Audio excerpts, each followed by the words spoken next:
Sa huli, hindi raw ang Pangulo ang didikta sa mga miyembro ng partido magagaling kung sino ang pipili. Ito totoo na po. Kanina, ano lang ako. Sa September 16, para ang usapan at i-anunsyo na. Kawaii. Kawawami. Sa mga nasa ito Totoo na. Oo, serious. Serious. Live po tayo, live. Live po to, kaway po kayo. Yan.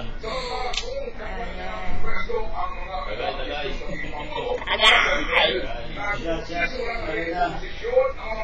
Live yan sa Facebook.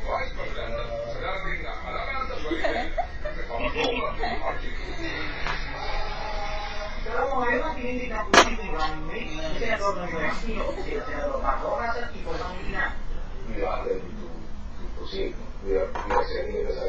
Ang pati ko naman dyan, Emily.